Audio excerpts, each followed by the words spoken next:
Welcome back to Relevant Marketing. My name is Brandon, and today we're going to talk a little bit about some very modern marketing principles and techniques and how marketing has changed a lot since even 10 years ago. So basically what's happened is up until now, all of our media streams were designed just to be houses for ads. So you watch television and you were forced to watch the ads between your television shows. You bought a magazine and you had to flip through the pages with the ads on it. You buy a newspaper, you would have to, read your article and then it would be somewhere else finishing up on another page and you had to flip past all those pages of ads. And every single basically entertainment medium was designed to sell advertising, and they did really great stock and trade. Even the radio, where you're listening, was mostly ads. But what's happened is now all of the mediums are being controlled by the user. So let's say I want to listen to music. Well, where do I default to? I don't go turn on the radio to some AM station or FM station even.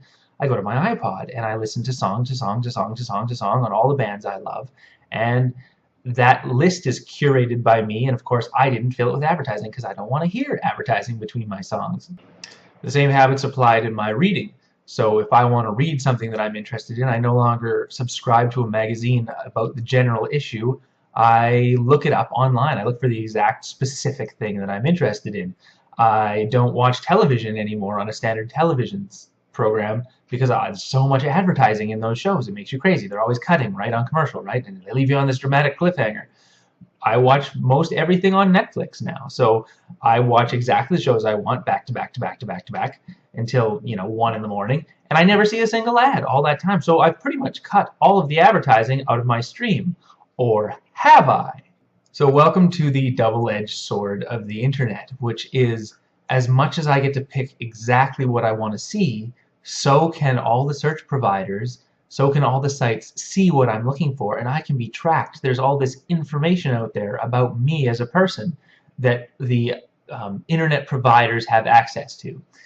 So now the advertising that pops up in my life are the little sidebars on those pages, and they are ads right inside my Facebook feed, which they know I'll be interested in because they've searched through all of the data that I elected to put in myself, and I basically built this huge consumer profile about me. So when they want to sell to me, companies who have a product that would appeal to me can talk to me directly, and I don't get any of the extraneous advertising. Obviously, I'm not really in the market for adult diapers, but I really like dirt bikes, and you can bet that every time I log on to Facebook or every time I get on the internet, there's little ads all along the corners of my pages which are just things that I love. They're dirt bikes, they're trucks, they're all that kind of fun stuff.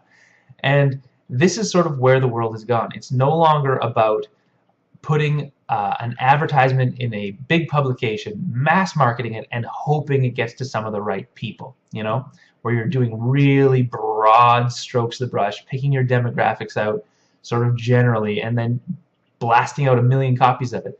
Now it's about very carefully selecting criteria, qualifying criteria, and posting things online. But you also have to be very cognizant that online is an elective media. So nothing gets jammed down your throat.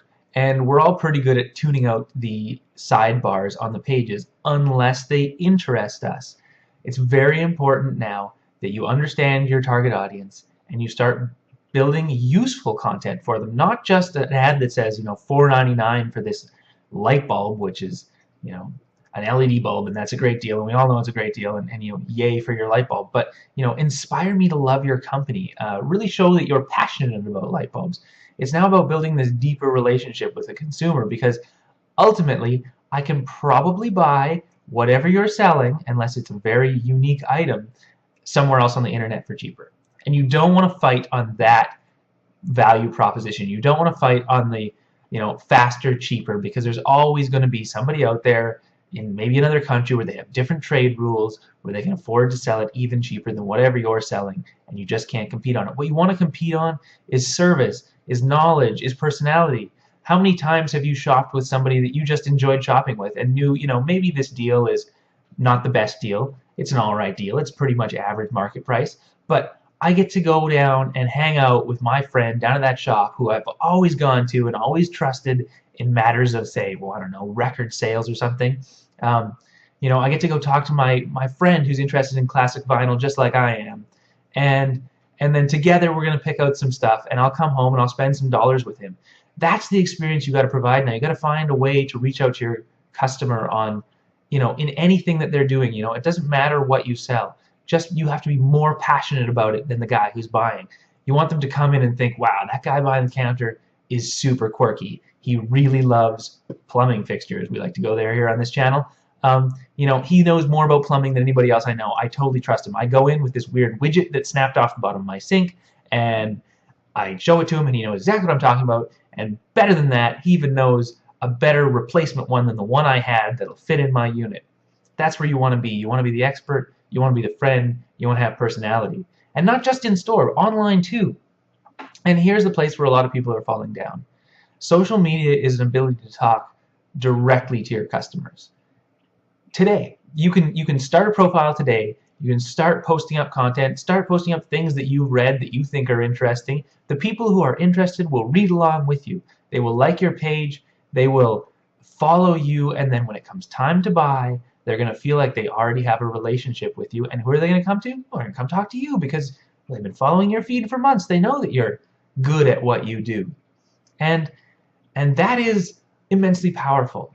And realizing that marketing is no longer about, the lowest price or the best deal. I mean, you still have to be competitive, as you always will, but it's now about building relationships. We are now in the era of the salesman again. For a while there, it was the era of, throwing as much money at a big campaign as you could. And, big companies like Pepsi and Coke and GM, they could dominate the marketplace because the little guys, they couldn't get a word in. Those guys were willing to pay so much money that the rest of us couldn't afford to advertise in those channels. Well, now the advertising is cheap because it's a little bit of time, and everybody can choose to put in a little bit of time. And your personality. I mean, if you got a horrible personality, well, I don't know, you're hooped. So that's going to be my homework recommendation for this video. If you've been following along with the series every once in a while, I give you some homework. Here it is for this video. Go out there and get on social media as a company. You'll have to do a little bit of reading probably to figure out what mediums will work best for you, but let me just tell you the big sort of 3 that you might want to take a look at. Facebook. Facebook is an excellent way of setting up a page for your company and starting the conversation.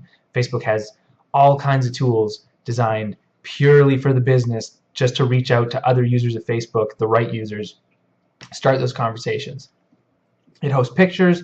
It hosts media from all over the internet. It's very easy to make posts. It's very easy to start liking other people in your field and collecting other useful information and supporting a page on a daily basis. And you want to be on there about once a day. The other one you want to be on, possibly, once you've got Facebook running, Instagram. Instagram allows you to take pictures of cool stuff you see during the day, or say, things that come in spectacularly broken if you're in the repair industry, and it's sort of impressive how broken they've gotten. And throw a comment on it that shows that you know what you're doing, you love what you do, and you're about to help somebody out. That's great. If you say do anything that looks cool on film, or that you tell stories about later in the evening, if you have a job that produces stories for around the campfire, then Instagram, a great way of doing this. Snap a quick picture with your camera phone, upload it to your Facebook page. It all kind of happens seamlessly. Brilliant place to be. And Twitter. Twitter's one for people who maybe have less visually stimulating jobs, but are deep thinkers. You can put out these little carefully worded bites. It's 120 characters. It's one sentence, basically. Maybe it's 2 if you're very concise about both sentences. But it allows you to get those deep thoughts out. It allows people to know what's going on inside your head. It lets them engage with you. And of course, all of these mediums have the ability to have direct conversations between people. So people who get really stoked about stuff, or suddenly realize they have a question relating directly to that and they want you to answer it, can talk directly to you. And then you answer that question online. It's a show of good faith. And you can bet when that guy needs your service, really needs your service, he'll be down with his money in his hand, perfectly happy to give it to you. So those are the 3 social feeds you should be on. Facebook, probably the place to start. Instagram, if you have visually appealing work or things that happen around you that'll look cool on film. And Twitter, if it's more of a thinking job that you're a thinking professional. If you're an accountant, I don't think Instagram is going to be very helpful for you unless you do some really wild accounting. But Twitter might be the place for you to get your thoughts out there. So there you go. Get on those feeds. Try them out. It's not hard. You can't screw things up too badly. Obviously, anything you post, you should realize the whole world will see, and you can never take it down. So post carefully and with caution, but get a feel for those mediums. You can even do it if you don't have to start with your business right away. If you don't feel comfortable, if you're a little worried that you might be able to do some damage in your industry because it's a sensitive industry like banking or something like that, where there's a lot of prestige around what you do, start a personal profile and just start talking to family and friends. I'll bet if you don't have a profile now, you know a lot of people who do, and they're probably already bugging you to get on here. And this is a good place to start. So get on, give it a shot, and then come on back here and we'll talk more about how this all works. My name is Brandon from Relevant Marketing, and I hope to see you back here. I don't know, it seems like about bi-weekly at this point. So every 2 weeks I tend to get a video up, sometimes 3. It's a busy life, got a lot of things going on. Cheers.